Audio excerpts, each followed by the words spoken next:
Eh, lumalabas na may utang daw kayo na 4 million pesos. Ito ba'y totoo? Hindi po, sir. Somewhere along the way, nakipag-negotiate sila sa OIC namin. Kaya ngayon, ang lumalabas sa aming company, wala silang bayad kasi binulsa ho ng OIC. Nagbayad daw sila sa cashier. Saan ba nanggaling tong sales invoice na to? Hindi ba sa inyo? Wala ba kayong official receipt din sa inyo? Wala po. Bakit wala kayo at sila hinahanapan mo? Hindi ba nanggagaling sa inyo to? Naman po kami nakatanggap ng bayad nila eh. Well, ma'am, na-release yung mga motor. Paano? Ninakaw to? Kung hindi po nila mailalabas yung CROR na yan, ayon po sa Artikulo 315 ng Kodigo Penal ng Pilipinas, pwede pong maging estafa at makulong sila nang hindi bababa ng 6 na taon. Sasagutin po lahat ng lawyer namin yan at marami po kaming ebidensya. So, in the meantime, ayaw yung issue ng ORCR. Yes, hindi namin... Bakit ayaw yung issue ng ORCR? So, maiipit ngayon ng customer ninyo? Ay, hindi po. Magsara na lang kaya kayo, ma'am. Total, ganun kabulok ang negosyo ninyo. Lumapit po kami kay Sir Ben Tulpo. Nagbabaka sakali po kaming matulungan sa problema namin sa pagbili po namin ng mga motor sa Minerva Trading po. Yung unang mga transaction namin, na ilalabas naman po ang mga documents. Etong nagdumaan ng June, April, nagkaroon po sila ng delay. So, ang pending na lang po namin is 23 units. Nagkaroon na po kami ng usapan at nalinaw na po sa amin na may nagkaroon sila ng internal problem sa mga record na sa amin at sa mga record ng ibang reseller. So, nangako naman po ang Minerva sa amin na maibibigay ang mga documents pero hindi po sabay-sabay. Pero po, ang naging problema po, kaya po kami nagdesisyon na lumapit dito kasi po nakakatanggap na po kami ng death threat sa mga customer na nakabili po sa amin. Sir Ben, sana po matulungan niyo po kami sa problema namin na to kasi nagnegosyo lang po kami para kumita ng kaunti. Pero ang nangyari po, lumalabas po sa napagbentahan namin is masamang tao po kami, naniloko po namin sila, which is hindi naman po nangyari yon. Nagtiwala lang din po kami kung saan po namin binili yung mga motor. Bigyan natin ng detalye itong sumbong. Halos 1.8 million ang kanilang binayad para sa mga motor. Pinangakuan sila ng Trading Minerva House of Motorcycle Incorporated after 2 weeks may bibigay sa kanila ang mga ORCR at PNP clearance na mga motor na binili. Ang ilan sa mga nabili nilang motor na ibenta nila sa kanilang mga customer. Subalit ngayon, silang mag-asawang hinahabol ng kanilang mga customer na nakakatanggap daw sila ng death threat. Nasabi naman kanina, nang kausapin nila ang trading, itong Minerva Trading House of Motorcycle, lumalabas daw may utang na balanse pa silang 4 million pesos. May paano nangyari kaya to? Siguro, hindi. Babalikan natin, no? Okay. Eh, lumalabas na may utang daw kayo na 4 million pesos. Ito ba'y sa 4 million pesos na to? Totoo? Hindi po, sir. Bali po yung 4 million na po yan. Yan po yung time na nag-meeting po kami sa DTI po. Sa DTI? Opo. Nagkasundo naman kayo sa DTI? Opo, naging maayos na po yun, sir. So, naging maayos sa DTI? Opo, opo. Ano na pag nagkasunduan nyo sa Department of Trade and Industry? Bali po sa DTI, sir, nagkaroon, yung time na yun, sir, hindi pa po ganon malinaw sa amin yung lahat. Kaya, binigyan kami ng DTI ng file action. Certificate to file action. Harap ba kayo sa DTI? Opo, mediation po. Mediation. Ano nangyari sa mediation? Kaya nga mediation, ito'y parang pinag-aayos kayo para magagawa ng common grounds. Ano nangyari? Ayun po, sir. Pagdating po sa mediation, hindi po naging malinaw po yung araw na yon. Kasi po sinabi po sa DTI ng Minerva, sa record po nila, meron po kaming balance in 4 million po. Well, dito sa parting to, kung may balanse ka ng 4 million, totoo ba ang tanong natin dito? Hindi po. Kasi po, itong September po, late. So, ibig mo sabihin, hindi tama yung records nila na wala kayong utang na 4 million? Yun, opo. Sila na din po nagsabi sa amin, sir, na may nagka-problema sila internal po. Okay. Opo. Nasa linya ng telepono ng pinsan na may-ari sa admin office ng Minerva Trading Incorporated, si Cynthia Aragona. Ma'am Cynthia, salamat sa pagtanggap ng tawag mo. Nakalive po tayo. Maraming salamat din sa pag-invite niyo sa amin para to hear our side of the story. Yes, ma'am. It's always that way na we always have to hear the other side. Ma'am, Okay, sir. ano pong masasabi ninyo sa reklamo po rito ng mag-asawa, sila Jose at Hamila Yago? Ganito po yun, no, sir. It has been the practice of the company to issue sales invoice. Okay. No? And we have been practicing that. Issue sales invoice to show the details of the sales. Then, after that, before they get the motorcycle, kailangan nilang mag-issue, magbayad, and therefore reissue collection receipt. So, ang nangyari, alam mo ng mga resellers namin yan from the very start kasi they had previous purchases before. Somewhere along the way, nakipag-negotiate sila sa OIC namin na siguro sinabi sa kanila, eto mga murang motorcycle and then you can get it at almost half the price. Okay. So, nainganyo sila doon. Ngayon, nung nagbayad sila, Okay. binigay lang ho sa kanila acknowledgement receipt na a piece of paper. Kaya ngayon, ang lumalabas sa aming company, wala silang bayad kasi yung bayad nila, binulsa ho ng OIC. Okay. Ma'am, nangyari po ba sa loob ng tanggapan ng pagbayad Hindi itong... po. Alam niyo ho ba, nakikipag-negotiate siya after office hours, no? Sino nakikipag-negotiate after office hours? OIC. Binayad niya ho yan kay Mr. Yago. si Okay, Mr. so Yago. binayad po ito ng mag-asawa doon sa inyong dating OIC.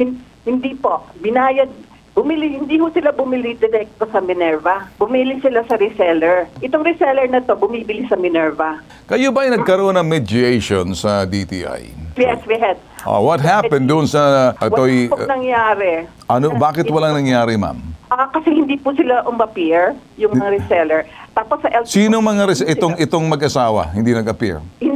Wala ho kaming direct negotiation sa kanila. Ang Okay, negotiation namin no. sa The question, reseller. ano pong nangyari sa loob ng Department of Trade and Industry yung sinasabing mediation? Wala po, hindi po sila nagpunta, hindi sila sumipot. So yung hindi mga reseller. sumipot itong mag-asawa? Yes. 3 times ho kami pinatawag. Okay. Nagpunta kami, hindi ho sila sumipot. Hindi rin ho sila sumipot sa LTO. Sa LTO. Oo, kaya po, yung sa DTI, ano na sila, sabi sa kayo, you can no longer lodge a complaint here. Because of non-appearance 3 times. Yes. All right. Ako kami doon. Yes. Kayo po ma'am, nag-attend po kayo ng 3 times the hearings Yes, nag-attend po sa ako. DTI, pero sila hindi nag-attend sa DTI. Hindi po. Hindi po. Po, kasi po yung unang attend po namin sa unang mediation sa DTI po, andun po kami pero wala po sila. Opo. Yung Sila naman wala. Opo. yung Kailan? yung pangalawa po, kami naman po yung wala. Sila naman po yung nandun. Pagkatapos, Meron po kaming pag-uusap, Zoom meeting po. okay, sino nag-meeting kasama yung DTI? Yes. Mediation po, may Okay. mediation po. So, your first meeting was Zoom. Yes. Pero wala kayong date kung kailan nangyari to. Mga ano po, sir? Anong Boss? month nyo? Anong year? August. August ng kailan? 2023. O sige, nung Zoom meeting ng August, so sa Zoom meeting ng una, first meeting, nandoon kayo. Yes po. Sinong wala roon? Andun din po ang Minerva. Okay, nandoon yung Minerva. Yes So, po. nagka-meet kayo Yes ng po. Minerva. Yes Okay, po. nag-attend ng Minerva. So, Yes. nakita nyo sino doon? Si Ma'am Cynthia po, tsaka po Okay, si so in Ma'am other Tere. words, natotoo yung Zoom meeting sa DTI. Bakit Zoom lang ang meeting ninyo, hindi face-to-face? Bali po, nag-set po si DTI ng room para sa conference room. So, nag-set ang DTI doon sa Zoom meeting sa conference room Apo, for sir. face-to-face? Yes. Opo. Okay, so karoon ng set meeting. Nagsabi ba sila kung kailan yung second meeting? Opo, sir. Para sinabi? nag-email sila sa amin, nag-email sa Minerva. Alright. Nangyari ba yung meeting na sa conference na magkikita-kita kayo? Hindi po, sir. Ang nangyari, kami yung nandun. So, hindi umaten yung Minerva. So, no-show yung Minerva. Saan opisina to? Sa may Antipolo. Sa may DTI Antipolo, po. sa DTI. Nagkaroon ba ng third meeting? Opo. So, anong nangyari sa third Sa meeting? third meeting naman Nagpatawag ba sa DTI ulit? po, risked po. Nag-sked. So, Opo. nag-sked ang DTI. So, Opo. nung nag-sked ang DTI, saan? Sa opisina na mismo?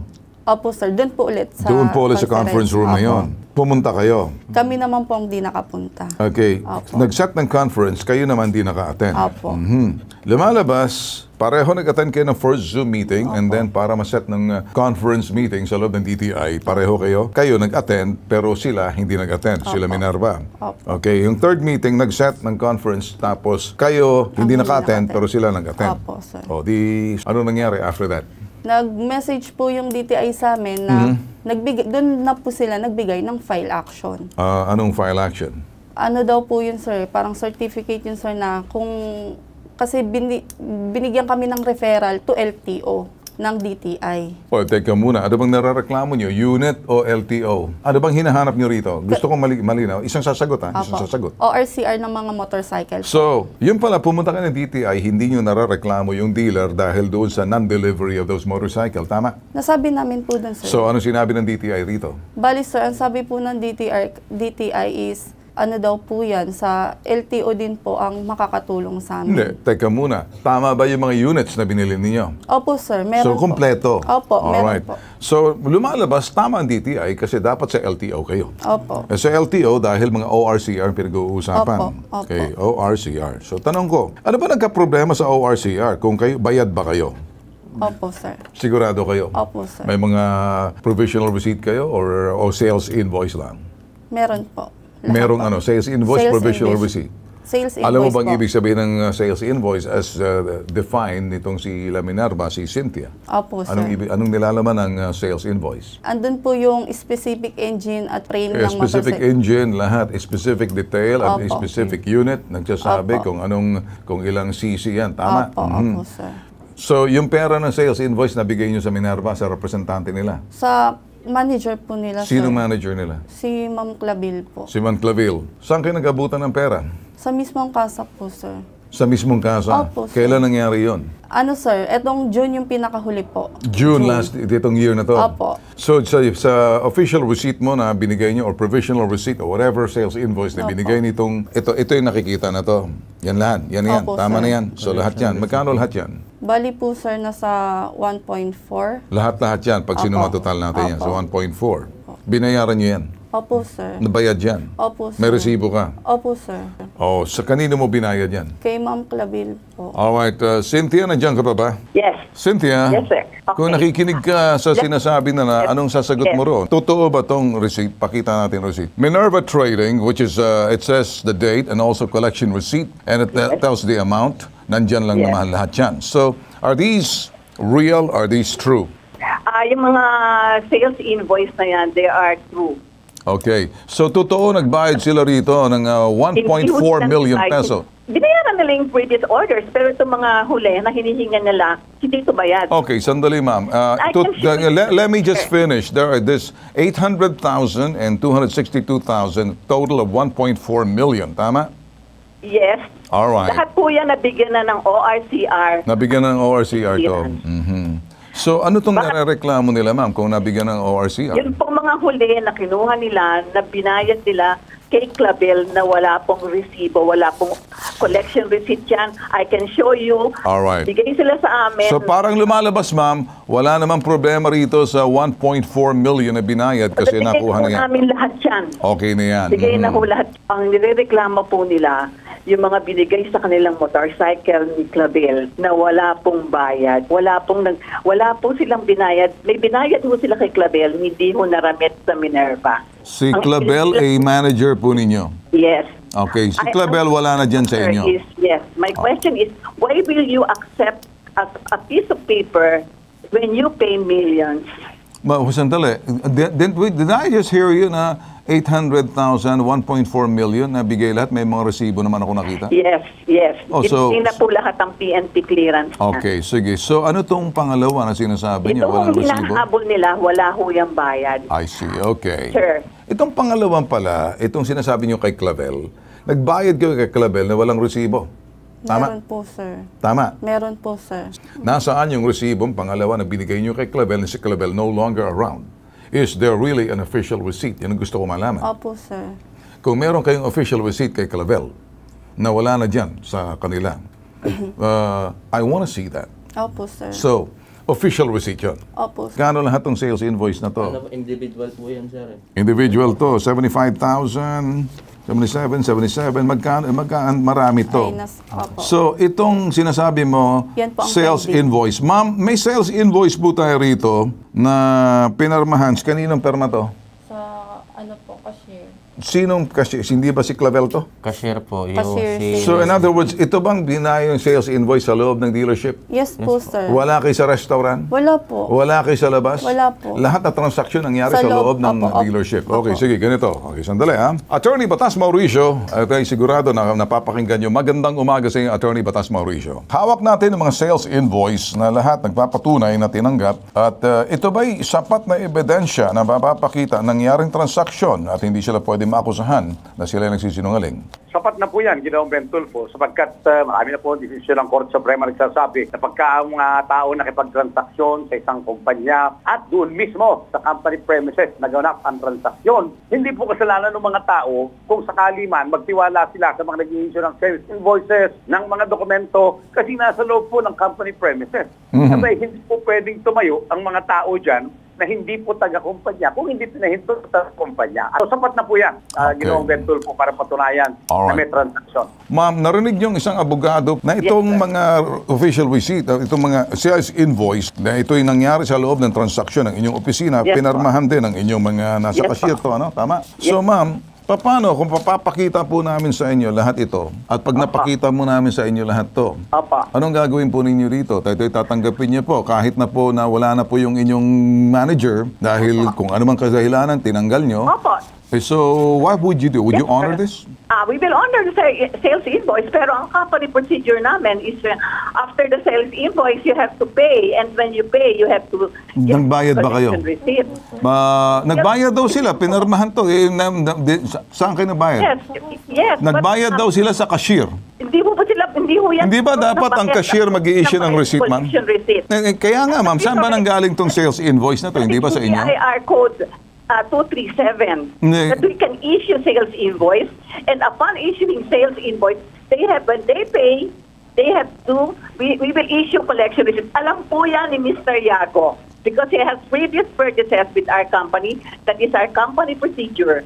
When we issue So, ma'am, invoice- hinahanapan mo sila ng official receipt. yes, Wala ba kayong official receipt din sa inyo? wala po. Bakit wala kayo at sila hinahanapan mo? Hindi ba nanggagaling sa inyo to? Naman po kami nakatanggap ng bayad nila eh. Eh, bay, teka muna. Saan ba? Nagbayad ba kayo? Binayad po nila yung... Oh, Attorney Batas Mauricio, may kunting problema rin. How do you settle this? Maybe kayo, abogado rito, para malaman nyo. Ay pong may papayo dito, lalo na meron pong mga ganyang sales invoice at may pagpapatunay na nagbayad sapagkat nakuha naman po yung mga gamit na binayaran. Hindi Nakuha naman ba? i-release yan. Nakuha. Yes, nakuha. Opo, Na-release. Na-release po eh. Paano namang makukuha yung gamit? Anong i-release nung sinasabing pinalis na manager nila dyan kung hindi po talaga transaksyon ng kumpanya yan. Diba? Kung wala pong resibo ang kumpanya, iimbestigahan po yan ng BIR, Ginoong Ben Tulfo. Okay, ma'am, yun dyan, narinig niyo po si Attorney Batas Mauricio. Ito ay para gabay po sa atin bilang third party to tell us exactly the law is a law. Yes, in fact, we have already filed charges and we have already... Well, ma'am, you can file charges, pero protocol-wise, procedure-wise, don't you think that you keep your own receipt? What? Of what? Official Of receipt. the official receipt? We Yes. cannot give the official receipt because there is no payment. Well, ma'am, na-release yung mga motor. Paano? Ninakaw to? Don't you think na may problema rito sa manager ninyo kasi nawawala ngayon, sinibak ninyo? Why don't you call ang manager ninyo yung dati? Ang nagtatago na ho yung manager. Well, then file a case against that person. Oh, we have already... Well, even then, it doesn't save you for the responsibility. Sir, we have already filed cases. Well, Sir. so ibig sabihin, bakit mapiperwisyo itong mga tao sa problema ninyo sa loob ng inyong kumpanya? Attorney Batas Mauricio, are you listening? Problema po dyan, kahit pinaalis nila yan, may tungkulin po sila maglabas ng resibo, magbigay ng mga opisyal na dokumento. Hindi po komo dinimanda na nila yung tao nilang dati. Hindi po komo pinaalis na nila. Wala na silang tungkulin, kilalanin yung mga transaksyones dahil maliwanag galing po sa kanila yung mga gamit. Legal po transaksyon, hindi po pwedeng talikuran yan ni Ms. Minerva o kung sino man siya dahil ang ituturo natin dito sa mga tao, sampahan po ng kaso sa Bureau of Internal Revenue Okay. kapag hindi po nag-i-issue ng mga resibo. Ba't hindi kayo binigyan ng official receipt? Ayan lang po yung binigay. So, sino nagbigay sa inyo nito? Yung cashier po, tsaka Yung cashier. manager. Yung cashier, sino yung cashier? Si Leslie po. Si Leslie. Ma'am, may empleyado ba kayong Leslie dyan, na cashier? Yes, meron. Bakit hindi niyo Wala imbestigahan si Leslie? Yes, she was terminated, yes. No, lahat na lang ata, tinerminate nyo, ma'am. Baka pati butike, pusa, i-terminate All nyo na. of them are in collusion with each other. Well, you can say that to the court, but in the meantime, attorney, narinig mo na? There's proof that they had colluded. Okay, now attorney, anong pakialam ko nag-collusion sila pero at the same time, nabigay ng mga motor. So, nabigay ng mga motor sa inyo? Ang kailangan nyo, ORCR lang. Ayaw i-release yung ORCR. Attorney, ayaw nila i-release yung ORCR at sinasabi, hindi pala binibigay doon kasi sinasabi, nagkaroon ng sabwatan si Claville at saka itong si Leslie na pareho sinibak nila. Attorney, anong habol dito na wala namang pakialam kung nagsabwatan yung manager at saka yung kanyang cashier na ginagawang dahilan nitong Minerva Trading na parang lumalabas, hindi na bibigyan ng ORCR kasi nagsabwatan daw. Anong habol ngayon bilang isang kliyente na pati sila nadadamay, kulang lang sabihin, pati ito mga kliyente nila na matagal lang bumibili sa kanila, kulang na lang sabihin, kasabwat. Therefore, kung nagsabwatan, kasabwat din to sila. Hindi kaya, attorney? Yeah, tama po kayo, Ginoong Bentulfo. Ito po isang kaalaman ng Minerva, kaalaman ng ibang mga ganitong negosyante at kaalaman po ng publiko. Pagka po hindi nailabas yung CROR dyan, lalo na at mga nakabayad naman ng customer, yan po ay isang uri ng estafa. Estafa? Ano po yung uri ng estafa? Pagpapanggap na meron silang kapangyarihan, ilabas ang CROR ng isang bagay na binili sa kanila. Kung hindi po nila mailalabas yung CROR na yan, ayon po sa Artikulo 315 ng Kodigo Penal ng Pilipinas, pagpapanggap po yan na meron silang kapangyarihan pero wala naman pala, pwede pong maging estafa at makulong sila ng hindi bababa ng 6 na taon. Lahat po ng mga empleyadong binabanggit, pati na po ang executive officers, yung may-ari, lahat po yan may pananagutan sa kasong estafa. Ginong Benton. Alright, narinig niyo, ma'am. Dito, babalik tayo kay Cynthia. Narinig niyo, abogado nagsasalita, ma'am, ha? Sasagutin po lahat ng lawyer namin yan at marami po kaming ebidensya. So, in the meantime, ayaw yung issue ng ORCR. Yes, hindi namin... Bakit ayaw yung issue ng ORCR? There is no payment on our part. There is pero sinibak nyo yung dalawa. Kasi marami pa ho silang ibang anomalya aside from that. So, ibig mo sabihin, kung may anomalya, pananagutan ngayon nito, Yes. so may iipit ngayon ng customer ninyo. Ay, hindi po. Magsara na lang kaya kayo, ma'am, para wala na marami. Kung tal ganun kabulok ang negosyo ninyo, I think you need to close down. Sila ng kaso sa amin. No. I think you need to close down. I will help these people. You get closed down because what you're doing. What? Well, you know what? Abogado, attorney, pagsabihin mo nga itong nabamagaling na itong si Aragona. There is no payment. Sige, si Agatona, pagsabihin niyo. Sige. Aling Cynthia, medyo mabigat po yung binabanggit nyo yan. Wala naman po kinalaman yung mga bumili sa inyo. Bigyan nyo naman ng karangalan at pagkilala yung kanilang pagtitiwala sa inyo. Nagtiwala sila. Sa inyo po nakipagtransaksyon. Nagbayad ng milyones. Tapos sasabihin nyo, wala kayong pakialam. Ibigay nyo yung CROR, Aling Cynthia. Habulin ninyo yung sinasabi nyo mga empleyado nyo na nagwalang hiya. Yun po ang payo dyan. Kahit po sinong abogado ninyo, yun po ituturo. Kasi masisira po yung negosyo nyo. Tama po yung panukala, magsarado na kayo. Kasi pinahihirapan nyo yung customer. Aling Cynthia. Wala naman siguro abogadong magpapayo ng mali, attorney, dahil kabisado lang, di ba? Mapapahiya pati sa hukuman. Aling Cynthia, sa katigasan ng ulo mo, good luck na lang. Matigas ang ulo mo, palalambutin ko yan. Good luck. Adios. Thank you so much. Okay. Alright, nakita mo. Susubukan namin ang tigas nito. At kayo pong nanonood na mga nanonood sa amin. Kapag kayo'y establishmento ng pangnegosyo, may pananagutan kayo lalo na kapag nagbayad na sa inyo sa loob ng inyong establishmento. Etong sa parting to, kung sakaling ayaw ibigay, dadalhin natin sa DTI, papasukin natin Department of Justice, ang DTI at Department of Justice, pwede magsama yan kasi ang negosyo, ipinagkaloob sa inyo, hindi karapatan. Meron kayong pribilehiyong dapat sundin at yan ay binigay sa inyo sa pamamagitan ng Business Permit and Licensing Office ng Antipolo. Well, kung ganyan ang sistema ninyo, gagamitin yung hukuman sa inyong kalokohan, mapapahiya kayo, mabibitag at mabibitag kayo. Take the challenge, we will come right in, ipakita sa inyo, magsara na kayo, unahan nyo kami, kung di naman kaya, magkaso kayo, titingnan namin. Kasi papasok na rito ang DTI, DILG, tsaka DOJ. Cynthia Aragona, kung nakikinig ka pa, makinig ka. Early Lito, Bernardo Jr., OIC Public Information Officer ng Antipolo. Kayo bilang OIC Public Information Officer, ano nakikita niyo dito? We immediately forwarded po yung concern sa ating pong Business Permit and Licensing Office para mapatignan po ito. No? Upon checking naman, sir, yun nga, siyempre, legit naman po itong... Wala naman problema po sir sa legitimacy ng kanilang business permit. Wala pong problema doon sa legality ng kanilang pag-business. Meron silang permit. Yes. So, ang magiging ano na lang, sir, siyempre, yung naging transaction nga po, yung binabanggit po ninyo. So, kami po, as the regulatory office, ang ginawa po ng ating DPLO, nagpadala po sila agad, sir, first thing in the morning ng letter doon po sa Minerva Trading na subject po ng complaint. Ngayon po ay mga pinagpapaliwanag po natin sila, no? Yes.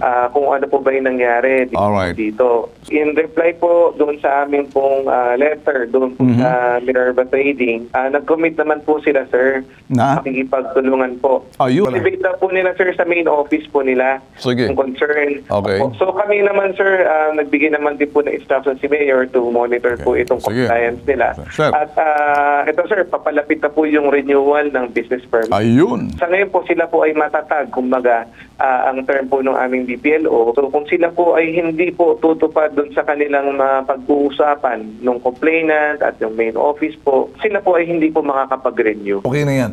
Thank you, sir. Kasi kung hindi, ipasara natin yan. Walang problema. Matigas ang ulo eh. O kaya ikaw, Argona, ako'y nananawagan sa'yo, sumuko ka na. Ayusin mo na lang dahil business yan. Walang personalan, public service, negosyo yan, negosyo ninyo, kami nagbibigay linaw. Eto, nag-iisang pambansang sumbungan. Tulong, serbisyo, may tatak, bitag. Ako si Ben Tulfo. Ito po ang tatak ng hashtag Ipabitag Mo.